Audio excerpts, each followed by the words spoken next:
नमस्ते बाल मित्रों। इकाई 5 चिड़ियाघर की सैर। हमारे आसपास तरह तरह के पशु पक्षी बसते हैं, जैसे कि गाय, भैंस, गौरैया, मोर जैसे आपने कई देखे होंगे। कुत्ता और गाय तो हमारे घर के आसपास ही देखते हैं हम, इसलिए धरती हमें सुहानी लगती है। अगर हम प्राणियों को एक साथ देखना चाहते हैं तो हम कहाँ जाएंगे? बोलो, हम कहाँ जाएंगे? चिड़ियाघर में जाएंगे। चिड़ियाघर में हम एक साथ पशु पक्षी, तरह तरह के रंग बिरंगी मछलियाँ, बतख जैसे पशु पक्षी को हम देख सकते हैं। यहाँ इकाई 5 में हम गीता और उसके दादाजी चिड़ियाघर की सैर करने आए हैं। गीता अपने दादाजी के साथ जाकर अलग अलग पशु पक्षियों का परिचय प्राप्त करती है। तो हम यहाँ चिड़ियाघर की सैर इकाई पढ़ेंगे। हम पढ़ के उसका भाषांतर करेंगे। कल गीता अपने दादाजी के साथ चिड़ियाघर गई थी। काले गीता तेना दादाजीनी साथे प्राणी संग्रहालय में गई हती। उसने देखा कि शेर के पिंजरे के पास बहुत भीड़ थी। एणे शुं जोयुं? सिंहना પાંજરાની પાસે ઘણી બધી ભીડ હતી। સિંહને જોઈને લોકો ખુશ થાય છે, કેમ કે એ આપણે જોયો ન હોય અને પ્રાણી સંગ્રહાલયમાં જ જોવા મળે છે, એટલા માટે। शेर गरजा तो सब डरकर पीछे हट गए। शेर जब गरजा तब सब लोग डरकर पीछे हट गए। सामने लोग लंगूर को मूंगफली और केले खिला रहे थे। सामने वहाँ लंगूर बैठा था, उसको सब लोग जो चिड़ियाघर में देखने आए थे वो उसे मूंगफली और केले खिला रहे थे। दादाजी ने कहा, देखो वह लिखा है चिड़ियाघर के जानवरों को खाना देना मना है।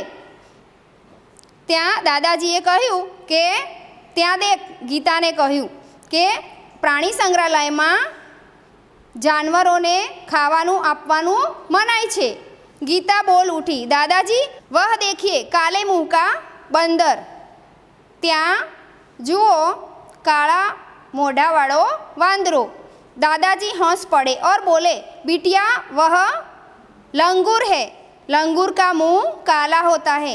दादाजी हंसी अने बोल्या, बेटा ए लंगूर छे। लंगूरनु मोढुं काळुं होय छे। एक जगह गेंडा दिखाई दिया जिसकी नाक पर बड़ा सा सींग था। एक जग्याए गीताए शुं जोयुं? गेंडो जोयो। त्यां एनी नाक उपर मोटुं सींगड़ुं हतुं। साथ वाले बाड़े में लंबी गर्दन वाला धीरे धीरे टहल रहा था। लंबी गर्दन वाला कौन था? जिराफ था। तो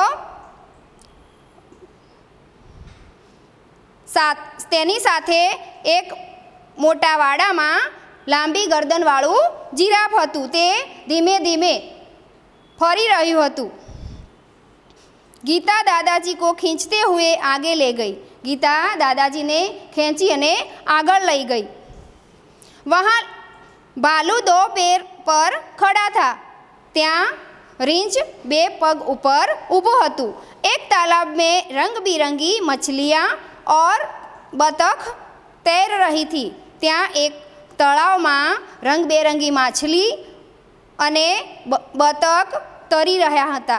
गीता ने दादाजी को दूसरी ओर इशारा करके दिखाते हुए कहा, दादाजी दादाजी वहाँ देखिए पत्थर चल रहा है। गीताए दादाजी ने बीजी बाजू इशारो करी अने बताव्युं के जुओ दादाजी त्यां पत्थर चाली रह्यो छे। दादाजी उसे समझाते हुए बोले, बिटिया कछुआ है। दादाजीए गीता ने समझावता कह्युं, बेटा आ तो काचबो छे। जब इसे डर लगता है तो वह अपनी गर्दन और हाथ पैर खोल में छिपा लेता है। જ્યારે કાચબાને ડર લાગે છે ત્યારે તેની ગરદન અને એના હાથ પગ તેની ખોલ એટલે કે કવચ, એના ઉપરનું કવચ એના અંદર એના હાથ પગ છુપાવી લે છે. ખોલ ઇસકા રક્ષક હે, તેનું આવરણ એ એનું રક્ષણ કરે છે, તેનું રક્ષક છે. ગીતા દોડ કર આગે ગઈ, એક બડે તાલાબ મેં મગર તैर રહે થે. ગીતા દોડી અને આગળ ગઈ અને એક તળાવમાં મગર તરી રહ્યો હતો. जैसे ही एक मगर ने मुंह खोला, गीता ने डर कर दादाजी का हाथ पकड़ लिया. જેવી રીતે મગરે તેનું મોઢું ખોલ્યું ત્યારે ગીતા ડરી અને તેના દાદાનો હાથ પકડી લીધો. कुछ और आगे एक बड़ा सा पिंजरा था. થોડા આગળ ચાલ્યા ત્યાં એક મોટું પાંજરું હતું. उसमें बहुत सी गौरैया थी. એમાં ઘણી બધી ચકલીઓ હતી. गीता ने खुशी से ताली बजाई और कहा, वह देखो हरियल तोता. गीताए ताड़ीओ पाड़ी अने કહ્યું કે આ જુઓ, આ પોપટ છે. दादाजी ने कहा हाँ, और दादाजी ने कहा हाँ, और उधर देखो वह सफ़ेद वाला विदेशी कातुआ है. दादाजीએ કહ્યું હા, અહીંયા દેખ, આ સફેદવાળું વિદેશી કાકા કૌવા છે. इसे कातुआ कहते हैं. તેને કાકા કૌવા પણ કહે છે, હિન્દીમાં કાતુઆ પણ કહેવાય. गीता चहक कर बोली, दादाजी कुछ चिड़िया तो हमारे घर के पास भी दिखाई देती है, जैसे गौरैया. गीता એકદમ દાદાજીને કહે છે કે ઘણા પક્ષીઓ આપણા ઘરની આસપાસ પણ જોવા મળે છે, જેવા કે ચકલી. पिछले साल पिकनिक पर हमने बाग में नाचता हुआ मोर भी देखा था. ગઈ સાલે અમે ફરવા ગયા હતા પિકનિક ઉપર, ત્યાં બાગમાં નાચતો મોર પણ જોયો હતો. दादाजी ने गीता को बताया कि सबसे बड़ा पक्षी शुतुरमुर्ग होता है. दादाजीએ ગીતાને કહ્યું કે સૌથી મોટું પક્ષી શુતુરમુર્ગ હોય છે. वह देखो शुतुरमुर्ग पेड़ की छाया में खड़ा है. તેમણે કહ્યું આ જો, શુતુરમુર્ગ એટલે શાહમૃગ ઝાડના છાયડામાં ઊભો છે. चिड़ियाघर में हाथी और ऊँट की सवारी भी कर सकते हैं. प्राणी संग्रहालयમાં हाथी અને ઊંટની સવારી પણ કરી શકીએ છીએ. सामने आइसक्रीम का एक ठेला था. ત્યાં સામે આઈસ્ક્રીમની એક લારી પણ હતી. दादाजी ने अपनी लाठी टिकाई और गीता के लिए आइसक्रीम खरीदी. दादाजीએ તેમની લાકડી ત્યાં ટકાવી અને ગીતા માટે आइसक्रीम लेवा गया. अब तक दोनों थक चुके थे. આખા પ્રાણી સંગ્રહાલયમાં ફરી અને ગીતા અને તેના દાદાજી થાકી ગયા હતા. वे चिड़ियाघर के दरवाजे से बाहर आए.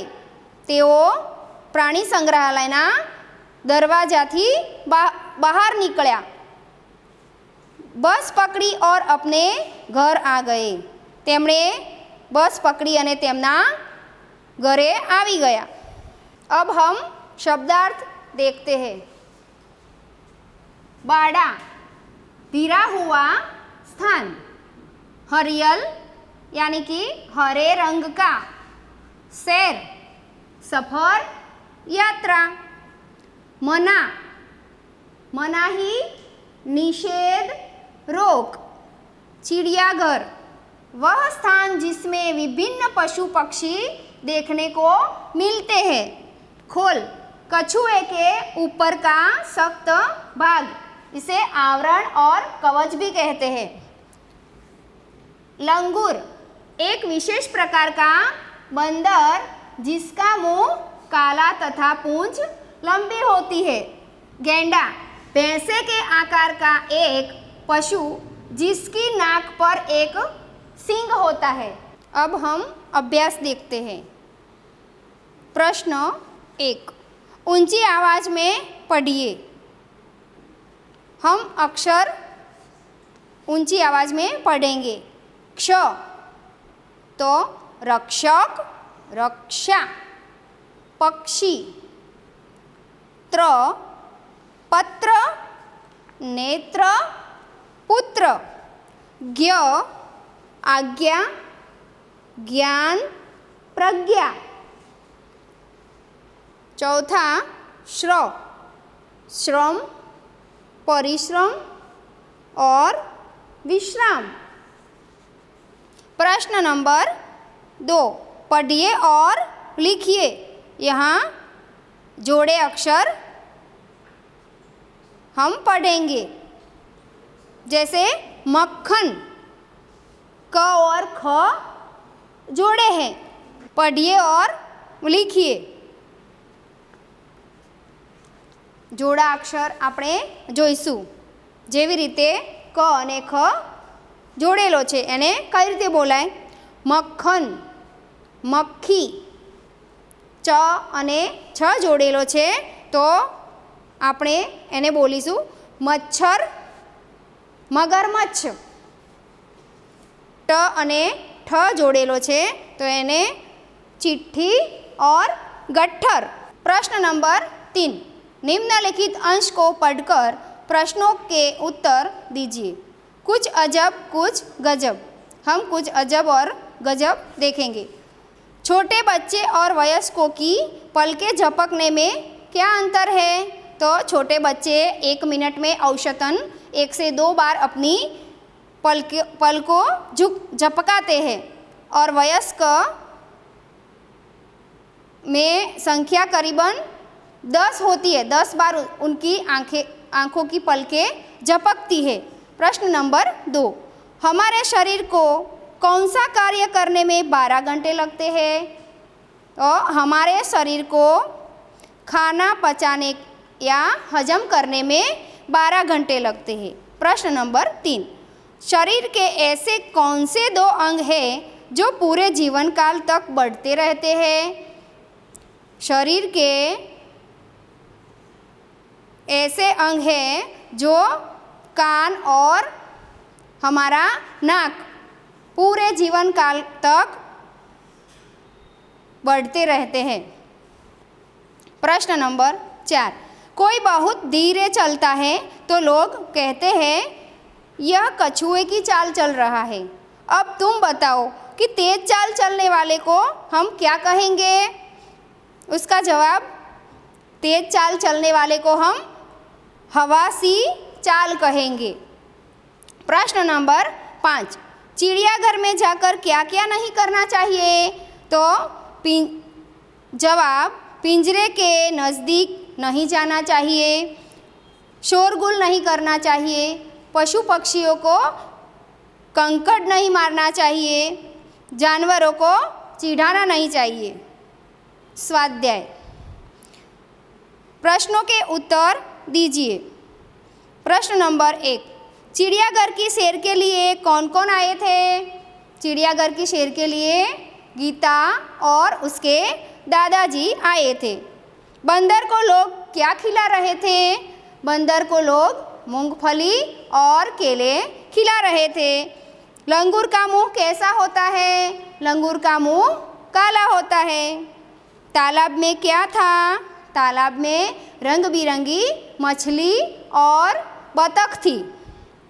गीता ने किसे पत्थर बताया? गीता ने कछुए को पत्थर बताया। कछुआ का रक्षक क्या है? कछुआ का रक्षक उसका खोल यानी कि उसका आवरण है। विदेशी पक्षी का नाम क्या था? विदेशी पक्षी को हम काकातुआ और कातुआ भी कहते हैं। सबसे बड़ा पक्षी का नाम क्या है? सबसे बड़े पक्षी शुतुरमुर्ग है। प्रश्न 2, उदाहरण के अनुसार रेखांकित शब्दों की जगह उचित शब्द रखकर वाक्य पूरा कीजिए। उदाहरण, पेड़ पर बंदर लटक रहा है। सामने खाली जगह दी है, उसमें लिखना है पेड़ पर बंदरिया लटक रही है। तो हम देखते हैं नंबर 1, तालाब में हाथी नहा रहा है। तो तालाब में हथिनी नहा रही है। 2. रेगिस्तान में ऊंट दौड़ रहा है। रेगिस्तान में ऊंटनी दौड़ रही है। जंगल में मोरनी नाच रही है। जंगल में मोर नाच रहा है। 4. पिंजरे में शेर दहाड़ रहा है। पिंजरे में शेरनी दहाड़ रही है। प्रश्न 3. नीचे दिए गए जंगल के दृश्य का वर्णन कीजिए। यहाँ जंगल के दृश्य का वर्णन है। यहाँ बहुत सारे पेड़ दिखाई दे रहे हैं। यहाँ बहुत सारे पेड़ दिखाई दे रहे हैं। उसमें एक पेड़ पर बंदर दिखाई रहा है। यहाँ बहता हुआ झरना दिखाई दे रहा है। उसके किनारे एक हाथी खड़ा है और दूसरे किनारे जिराफ खड़ा है। उसकी गर्दन लंबी है। पत्थर के नीचे शेर छुपकर बैठा है। शेर यहाँ छुपकर बैठा है। यहाँ हिरन पानी पी रहे हैं। जंगल में हरी घास भी है। वहाँ खरगोश घास में बैठा है। आकाश में पक्षी उड़ रहे हैं। प्रश्न नंबर 4. चित्र के आधार पर रिक्त स्थानों की पूर्ति कीजिए। यहाँ चित्र में दिए हैं शेर, बतख, गेंडा और तोता। तो हम यहाँ खाली जगह पूरेंगे। खाली जगह जोर से गरजा यहाँ चुनकर हमें लिखना है। तो यहाँ शेर जोर से गरजा। दूसरा, चिड़ियाघर में एक सींग वाला गेंडा था। तालाब में बतख तैर रही थी। हरियल तोता टें टें करता था। प्रश्न नंबर 5. चित्र पहचान कर आयत में से उसका हिंदी नाम ढूंढकर लिखिए। यहाँ चित्र दिए हैं और यहाँ नाम लिखे हैं। तो हमें इस नाम में से यहाँ सही नाम चुनना है। तो यहाँ से हमें यहाँ लिखना है। इसे कहते हैं शेर। तो यहाँ से हम लेंगे शेर। शेर यहाँ लिखना है। इसे मूंगफली कहते हैं। तो ये मूंगफली यहाँ लिखना है। ये क्या है? केले है। तो हम यहाँ केला लिखेंगे। यहाँ एक सींग वाला गेंडा है। गेंडा यहाँ से लेकर यहाँ लिखना है। और भालू, भालू तो हम यहाँ से भालू लिखेंगे। उसे कहते हैं मछली। यहाँ मछली लिखना है। ये है मगर। यहाँ से मगर को यहाँ लिखना है। ये गौरैया है। गौरैया यहाँ लिखना है। इसमें से चुनकर हम सब सही जवाब लिखेंगे। ये है तोता। यहाँ तोता लिखेंगे। ये मोर है। तो मोर लिखना है। ये बड़ा पक्षी है, उसे कहते हैं शुतुरमुर्ग। ये शुतुरमुर्ग लिखना है यहाँ। और हमने देखा होगा कि हाथी तो सभी बच्चे को पता ही है। ये हाथी है। तो यहाँ हम हाथी लिखेंगे। हम पशु, पक्षी और फल के नाम देखेंगे। उसका गुजराती अर्थ क्या होता है? शेर, शेर को गुजराती में सिंह कहवाय। मछली, माछली। बंदर, वांदरो। गेंडा, गेंडो। कछुआ, काचबो। काकातुआ यानी कातुआ, એને ગુજરાતીમાં કાકા કૌવા કહેવાય। बतख, बतख। मोर, मोर को तो हम मोर ही कहते हैं। शुतुरमुर्ग और शाहमृग। तोता, पोपट। जिराफ और जिराफ। मगर तो मगर। हाथी, हाथी। भालू, रींछ चिड़िया यानी कि गौरैया, गौरैया को हम चकली कहते हैं। ऊंट और ऊंट, भेड़िया, भेड़िया ने गुजराती में वरु कहवाय। मूंगफली, मगफली, केले तो केला। अब हम चिड़ियाघर टिप्पणी देखेंगे। चिड़ियाघर ऐसा स्थान है जहाँ पशु पक्षी रखे जाते हैं। अगर हम बहुत सारे प्राणियों को एक ही जगह देखना चाहते हैं तो हमें चिड़ियाघर में जाना पड़ता है। चिड़ियाघर में लंबी गर्दन वाला जिराफ देखने को मिलता है। वहाँ महाकाय हाथी भी होता है। हाथी की सूंड लंबी होती है। गेंडे की नाक, गेंडे के नाक पर सींग होता है। भालू के 2 पैरों पर चलता देखकर हम खुश होते हैं। भालू 2 पैर पर नाचता भी है। लंगूर का मुंह काला होता है। नाचता हुआ मोर और सबसे बड़ा पक्षी शुतुरमुर्ग भी वहीं देखने को मिलते हैं। इसके अलावा और भी कई पशु पक्षी चिड़ियाघर में होते हैं। अब हम यह इकाई पूरा करेंगे।